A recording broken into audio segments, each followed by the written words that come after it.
We really need to talk about the AirPods Max.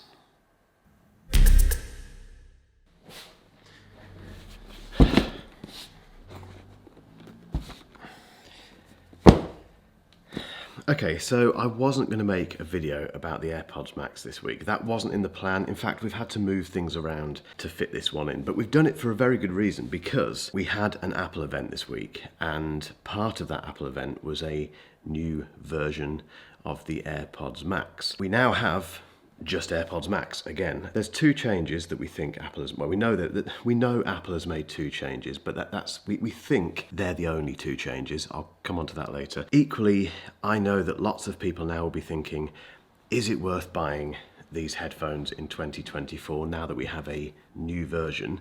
And also, I keep seeing people wearing AirPods Max everywhere, whether it be in Leamington, where I live, Warwick, where I have the studio, or in London, where I spend a lot of time. For that reason, clearly, there's still a lot of interest in these headphones. However, before you spend £499 in the UK or $549 in the US, please watch this video. Before I get started, although this video isn't sponsored, I do have some fantastic partners who help me keep the lights on here, and one of those is Brain FM. Brain FM is basically something that I cannot work without at the moment. In fact, I've not been able to work without it for the last 3 years. Basically, it pumps music and sounds and stuff into your head, which is supposed to make you more productive. They can't claim that it definitely does that, and it may not work for you, but I know personally that I can't do any writing productively if I'm not listening to Brain FM. It's just utterly amazing. And well, I won't say any more about it because this isn't a sponsored video, but I will put a link in the description. I have a very tasty offer for you if you want to check it out, and I think it could help you potentially. Go and have a look. Anyway, with that out of the way, let's get into AirPods Max and explain why all this stuff is here. Okay, let's talk about these updates to the AirPods Max in 2024. The first thing is colours. So we have 5 new colours: Midnight, Starlight, Blue, Orange and Purple. They're all different shades to what we had before. So for instance, the blue version, which is what I have here, I think has changed slightly. And same thing with the orange. Was there an orange one before? I think there was. Anyway, they're different colours basically. Apple is calling them 5 new colours, and in the press release for the AirPods Max, Apple says that they offer complementary finishes alongside other Apple products like Mac and iPad. That's the first update. The second update is they have got rid of Lightning, which is on the first version of AirPods Max, and we now have USB-C, which is what they did with the AirPods Pro 2, and they've just done with AirPods 4, which is a whole other video that I need to make. But we now have the USB-C charging on AirPods Max. That's good news because Lightning, I think these are one of the only remaining Apple products, apart from things like the Magic Keyboard and the Magic Mouse and all that sort of stuff, that still had Lightning. So more convenient, as Apple said. That's a big deal, more convenient. Is there anything else? No. As far as we're aware, and until I get a pair, which I am getting, I have a pair of the new AirPods Max in transit basically for next week. As far as we're aware, that's it. New colours and USB-C charging. The rumours about the AirPods Max being updated in a very small way were completely true from the looks of it. The price, it's still the same. So in the UK it's £499 and in the US it's $549. So these are still a very expensive pair of headphones. They've barely changed in 4 years, and you're thinking about buying them because you're still watching this video. So for that reason, I'm going to give you what's good about the AirPods Max and what's bad about them. Okay, the first thing that I like about the AirPods Max is their integration with the Apple ecosystem. The Apple ecosystem, in my humble opinion, is still the best one out there. If you don't agree with me, just get involved in the comments. But for me, the ability to switch between devices with these, so if I'm listening to stuff on my iPhone, I can very quickly walk over to my Mac and instantly these switch over without any faffing around. It was a little bit flaky to begin with when they first introduced that, but over the last 12 months or so, it's become really, really reliable. Apple, and it just works as Apple stuff should. You also get Find My support, so these will sit on the Find My network, so you can see all of your Apple devices. You can see where they are. Other ecosystem stuff, that's kind of it. I suppose we could add spatial audio into that as well. It's not really ecosystem, but it's one of Apple's technologies. That is where you have this huge sound stage, and if my iPad is in front of me here and I've got my AirPods Max on and I'm playing something through Apple TV, I can look away and it sounds like the audio is still coming from there. It's mesmerizing, and it's one of the best versions of spatial audio out there still. The other thing that's great is Dolby Atmos support. So these have Dolby Atmos built into them, and if you combine that with spatial audio, it makes the listening experience for watching movies and TV shows, particularly if you're doing it with Apple TV, which comes back to the ecosystem, brilliant.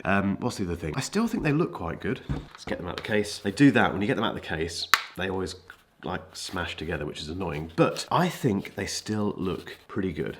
I like the look of AirPods Max. I particularly like the look on my head. I can't hear myself now, but on my head. These sit better on my head than any other headphones. Most other headphones, because I'm follically challenged, tend to stick out a bit and look a bit massive. These don't actually, so I like the look of them. They're built incredibly well, apart from one thing which I'll come on to in a moment, but they are built very well. They rank among the most beautifully designed headphones that I've ever tested. For instance, the telescopic arms, beautiful design. Everything about the look and the feel feels very quality. On that note, the buttons, they resolutely only have physical buttons. There's no touch controls, which is just brilliant in my book. And the decision to include the kind of Apple Watch style digital crown was inspired, and it's so satisfying to use. If you weren't aware, that's for volume, but it's also for playback controls. It's just lovely. And there's a dedicated button for active noise cancelling, so you can very quickly turn transparency mode on and off. On that note, that's something else I love about these. Transparency mode on the AirPods Max is the best on the market. I've not heard any other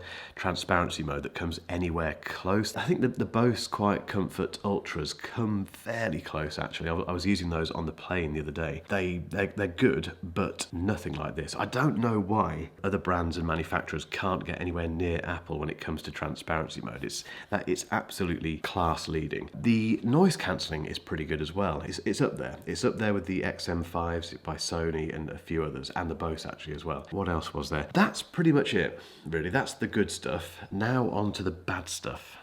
Let's start with the case, and I'm not going to throw it around. I spent most of the first few months of this channel throwing around the AirPods Max case because I thought it was funny. It was funny occasionally, but the joke wore quite thin after, well, very quickly. The whole point of that throwing it around, there was something behind that though, which is the fact that it's not a proper case. The only credit it kind of deserves is that it doesn't take up any space in your bag.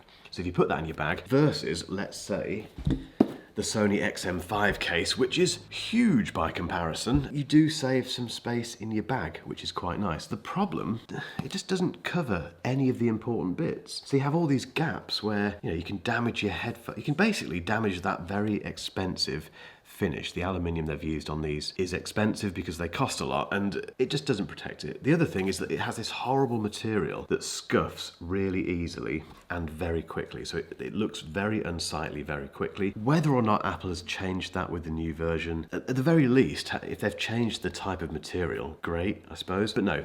The case is just utterly useless. They're also very heavy. I'd forgotten how heavy they were until I put them on again recently. The reason I think I'd forgotten about that is because I've used so many headphones since. Most other brands tend to focus on making the headphones as light as possible, with the exception of the Dyson On-Track headphones, which are these, which funnily enough have a case that is very similar to the AirPods Max case, but these are pretty heavy as well. So, too heavy, easily damaged because of that case. The other thing is that the canopy, which is this part here, on mine, as you can see, hopefully, has gone a bit loose. It's lost its rigidity. I talked about this in a video a little while ago, and I didn't realise again until I put them on recently that they're not quite as comfortable as they were, because that rigidity loss means that the canopy doesn't really rest on your head very comfortably anymore. I don't know if this is just a problem with the pair that I've got, or if it's because I don't have any hair. I have no idea. If you've got a pair of AirPods Max, you probably wish I've never mentioned this now, but check yours. I can almost guarantee if you've had them for quite a while, that has gone a little bit floppy. The next thing is the sound, which is just okay. When I first got the AirPods Max, I said they sounded expensive, which I kind of still stand by that. I think if you're not, I'm not looking down on people who don't know much about audio, but if you don't know much about audio and you buy the AirPods Max, I think you'll listen to them and think, yeah, these sound fantastic, which is fine. And if that is the case, then who am I to tell you that they don't sound good? Sound is so subjective. But if you do know a bit about audio, you realise that these are very, very bright. They're just not a very enjoyable listen compared to something like, let's say, the Sonos Ace, which sound fantastic. They don't sound 500 quid good. They just don't, I'm afraid. However, the biggest issue now with AirPods Max, which is something that's crept in over time, and it's basically due to the fact that Apple is very committed to updating and improving their AirPods line. They did that this week. We've now got the AirPods 4, which now have active noise cancelling. We've got the hearing aid stuff and the hearing health stuff that's being built into the AirPods Pro. They're doing some amazing things with these. And like I mentioned earlier, the upgrade in sound on the AirPods Pro 2 from the AirPods Pro 1, it was just mind-blowing. It was so good. And as a result of that, these have overtaken these massively. So for instance, I've made a list of the things that you get on the AirPods that you don't get on the AirPods Max. So you don't get personalized spatial audio on the AirPods Max. Conversation awareness, which is when if you're playing some stuff on your AirPods and you walk up to someone and you start talking, the AirPods recognize that you're having a conversation with someone and they automatically dip the volume of whatever it is you're listening to so you can talk, and then when you're finished, the volume comes back up. Super clever, super useful. Voice isolation, which is used for telephone calls, where if you're walking through a busy street, the person on the other end of the phone can just hear you. They can't hear all the people and the trains and the cars and stuff in the background. It's, again, brilliantly useful. And Siri interactions, which is a new thing where you can nod your head to say yes to Siri and shake your head to say no. None of that stuff is on these. It's not there because these don't have the H2 chip in them. I can't remember what chip these have in them, but it's whatever chip was put into these back in 2020. Yeah, we're talking 500 quid for these versus AirPods, which are half the price or less actually if you go for the AirPods 4. That doesn't make any sense to me at all. That's unfair. I think if you buy a brand new pair of AirPods Max today, they should have that stuff in there. Why hasn't Apple put the latest chip into these new into the new AirPods Max? And all of this, basically, all those good points and the bad points beg one question. Who are these for? I think this is quite straightforward. I think the AirPods Max are for Apple fans who have quite a lot of disposable income for starters, but who also don't want the AirPods, the regular AirPods for whatever reason, who don't want a pair of over-ear Beats headphones, again for whatever reason, but who just want a pair of headphones that connect seamlessly to their Apple TV, to their Mac, to their iPhone, to their iPad, etc.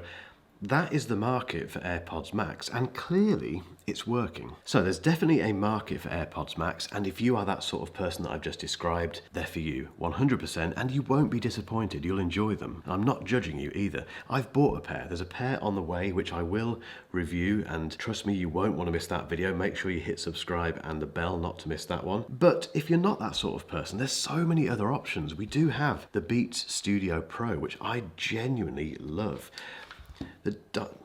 Forget them. We do have also the Sony XM5s, which aren't my favourite headphones in the world, but are very good in terms of noise cancelling. They're a lot cheaper than these, and they have a big fan base. The Sennheiser Momentum 4 are fantastic as well, and again, a lot cheaper. Bose do loads of headphones which are just as good as the AirPods Max in terms of sound quality and noise cancelling, including the much cheaper Quiet Comfort and the Quiet Comfort Ultra, which are fantastic. They're a great option. And if you do want to spend a lot of money on headphones, take a look at the Focal Barties. These are amazing. I've made a couple of videos about these, one of which I'll link to above. They are superb. They sound brilliant. They look a bit weird, but they do sound fantastic. And then we have the Noble Audio Focus, which I will be reviewing quite soon. They're very expensive, but they, again, potentially are better than these. And, well, they're another option. So that is my thoughts on the AirPods Max, guys. Remember, I will have that video on the way about the new version. I'd love to hear from you now. Let me know in the comments, what do you think about the new AirPods Max? Are you annoyed? Are you happy? Are you going to buy a pair? Get involved. And if you missed my live stream about the iPhone 16 event where we talked about the iPhone 16, the Apple Watch Series 10 and the AirPods, keep watching for a link, and yeah, I'll see you in the next video. Cheers.